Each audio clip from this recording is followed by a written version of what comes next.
আসসালামু আলাইকুম। সুপ্রিয় দর্শক, আজকের এই বিশেষ প্রতিবেদনে আপনাদের স্বাগত জানাই। নবম জাতীয় পে স্কেল নিয়ে এই মুহূর্তে সারা দেশে যে আলোচনা চলছে তার কেন্দ্রে রয়েছে একটি গুরুত্বপূর্ণ প্রশ্ন: গ্যাজেট কবে আসবে এবং গ্যাজেট আসার পর আসলে কি হবে? অনেকেই গ্যাজেটের কথা শুনেছেন, কিন্তু এটি আসলে কি, এটি প্রকাশের পর কোনো ধাপে কি হয়, কর্মচারীরা ঠিক কখন থেকে নতুন বেতন পাবেন, এই বিষয়গুলো অনেকের কাছেই অস্পষ্ট। আজকের এই প্রতিবেদনে আমরা গ্যাজেট প্রকাশের পুরো প্রক্রিয়াটি সহজ ভাষায় ব্যাখ্যা করব। পাশাপাশি অর্থমন্ত্রী জনাব আমির খসরু মাহমুদ চৌধুরী আজকের বৈঠকে কি বলেছেন এবং তার বক্তব্যের তাৎপর্য কতটা গভীর সেটাও বিশ্লেষণ করব। তাই প্রতিবেদনটি শেষ পর্যন্ত মনোযোগ দিয়ে দেখুন। প্রথমেই জানি গ্যাজেট আসলে কি।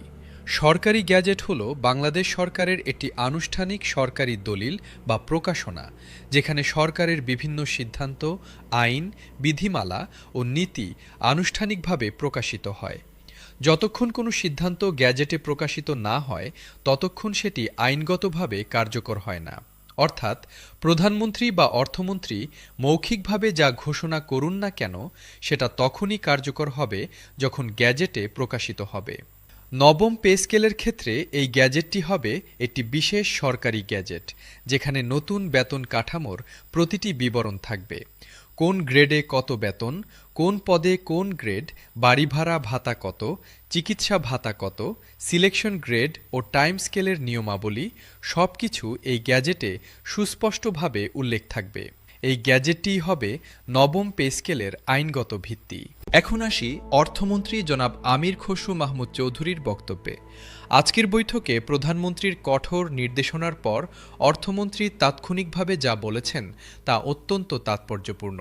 তিনি বলেছেন, মন্ত্রণালয়ের দাপ্তরিক সকল কাজ ও হিসাব নিকাশ ইতোমধ্যেই শেষ হয়েছে। এই একটি বাক্যের মধ্যে অনেক কিছু লুকিয়ে আছে। অর্থমন্ত্রীর এই বক্তব্যের অর্থ হল, গ্যাজেট প্রকাশের পথে যত প্রশাসনিক প্রস্তুতি দরকার ছিল তার সব শেষ। বেতনের হিসাব হয়ে গেছে, ভাতার হিসাব হয়ে গেছে, সরকারের আর্থিক সক্ষমতার মূল্যায়ন হয়ে গেছে এবং সেই অনুযায়ী বাজেট বরাদ্দের পরিকল্পনাও তৈরি হয়ে গেছে। এখন শুধু আনুষ্ঠানিকভাবে গ্যাজেট প্রকাশের অপেক্ষা। তিনি আরও বলেছেন, আগামী ২৯ মার্চের মধ্যে গ্যাজেট প্রকাশ করা সম্ভব হবে। এই তারিখটি কোনো অনুমান নয়। অর্থমন্ত্রী যখন একটি সুনির্দিষ্ট তারিখ বলেন তখন বোঝা যায় মন্ত্রণালয়ের ভেতরে একটি সুনির্দিষ্ট সময়সূচি তৈরি আছে। কোন তারিখে কি কাজ হবে, কোন পর্যায়ে কোন অনুমোদন লাগবে, সব ঠিক আছে। এই সংগঠিত প্রস্তুতি নিশ্চিত করছে যে ২৯ মার্চের মধ্যে গ্যাজেট আসবে। অর্থমন্ত্রীর বক্তব্যে আরেকটি গুরুত্বপূর্ণ বিষয় ছিল কর্মচারীদের মধ্যে বেতন বৃদ্ধি বিষয়ে যে বিভিন্ন সমস্যা ও ধোঁয়াশা তৈরি হয়েছে সেটা দূর করা প্রয়োজন।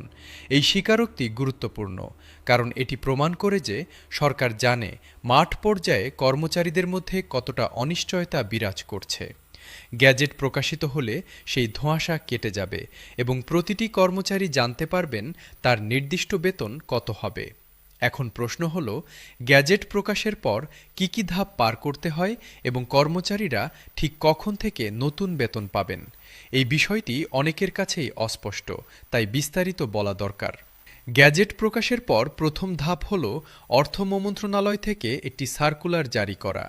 এই সার্কুলারে প্রতিটি মন্ত্রণালয় ও বিভাগকে নির্দেশ দেওয়া হবে কিভাবে তাদের অধীনস্থ কর্মচারীদের নতুন বেতন নির্ধারণ করতে হবে। সার্কুলারে নির্দিষ্ট ফর্মুলা ও নির্দেশিকা থাকবে।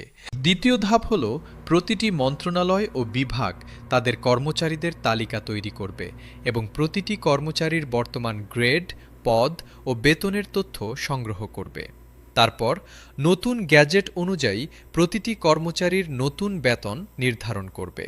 তৃতীয় ধাপ হল নতুন বেতন নির্ধারণের পর অর্থ মন্ত্রণালয়ে প্রয়োজনীয় বাজেট বরাদ্দের জন্য আবেদন করতে হবে।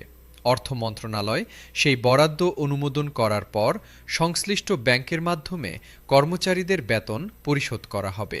এই পুরো প্রক্রিয়াটি কতদিনে শেষ হবে সেটা নির্ভর করছে প্রতিটি মন্ত্রণালয়ের প্রস্তুতির উপর। সরকার যদি গ্যাজেট প্রকাশের সাথে সাথেই সার্কুলার জারি করে এবং মন্ত্রণালয়গুলো দ্রুততার সাথে কাজ করে, তাহলে ১ এপ্রিলের বেতনেই নতুন স্কেল প্রতিফলিত হতে পারে। তবে যদি কোনো মন্ত্রণালয়ে প্রশাসনিক জটিলতা হয় তাহলে মে মাসে এপ্রিলের বকেয়াসহ নতুন বেতন পাওয়ার সম্ভাবনা আছে। এই প্রসঙ্গে একটি গুরুত্বপূর্ণ প্রশ্ন হল, গ্যাজেটে কি ১ এপ্রিল থেকে কার্যকরের কথা স্পষ্টভাবে উল্লেখ থাকবে? এই প্রশ্নের উত্তর হল হ্যাঁ। প্রধানমন্ত্রীর নির্দেশনা এবং অর্থমন্ত্রীর বক্তব্য উভয়ই ১ এপ্রিলের কথা বলা হয়েছে। তাই গ্যাজেটে সুস্পষ্টভাবে উল্লেখ থাকবে যে ১ এপ্রিল থেকে নবম পে স্কেল কার্যকর। এর অর্থ হল কোনো কর্মচারীর নতুন বেতন নির্ধারণে দেরি হলেও ১ এপ্রিল থেকে বকেয়া হিসেবে সেই অর্থ পাবেন। গ্যাজেট প্রকাশের প্রস্তুতির বিষয়ে অর্থ মন্ত্রণালয়ের ভেতরে কি কি কাজ হয়েছে তা আরেকটু জানা দরকার। যে কোনো পে স্কেলের গ্যাজেট তৈরি করতে বেশ কয়েকটি ধাপ পার করতে হয়। প্রথমত, পে কমিশনের সুপারিশ মূল্যায়ন করতে হয়। দ্বিতীয়ত, সেই সুপারিশ বাস্তবায়নে সরকারের কত অর্থ লাগবে তার হিসাব করতে হয়। তৃতীয়ত, সরকারের বর্তমান আর্থিক সক্ষমতার সাথে সেই চাহিদার সামঞ্জস্য বিবেচনা করতে হয়। চতুর্থত, চূড়ান্ত বেতন কাঠামো ও ভাতা নির্ধারণ করতে হয়। পঞ্চমত, গ্যাজেটের খসড়া তৈরি করে তা আইনি পর্যালোচনার মধ্য দিয়ে যেতে হয়। অর্থমন্ত্রী বলেছেন, এইসব কাজ ইতোমধ্যেই শেষ। এর মানে হল ৫টি ধাপের সবগুলো পার হয়ে গেছে এবং এখন শুধু চূড়ান্ত অনুমোদন ও আনুষ্ঠানিক প্রকাশনার অপেক্ষা। এই প্রস্তুতির মাত্রা দেখে বোঝা যাচ্ছে অর্থ মন্ত্রণালয় আসলে অনেক দিন ধরেই গ্যাজেট প্রকাশের জন্য প্রস্তুত ছিল, শুধু সর্বোচ্চ পর্যায়ের চূড়ান্ত সিদ্ধান্তের অপেক্ষায় ছিল। আজকের বৈঠকে প্রধানমন্ত্রীর নির্দেশ আসার পর সেই অপেক্ষার অবসান ঘটেছে। গ্যাজেট প্রকাশের পর সবচেয়ে গুরুত্বপূর্ণ যে কাজটি হবে সেটা হলো প্রতিটি কর্মচারীকে তার নতুন বেতন সম্পর্কে অবহিত করা। দেশের বিভিন্ন প্রান্তে, বিশেষত প্রত্যন্ত এলাকায় অনেক কর্মচারী আছেন যারা গ্যাজেটের বিষয়বস্তু সরাসরি পড়তে পারবেন না বা বুঝতে পারবেন না।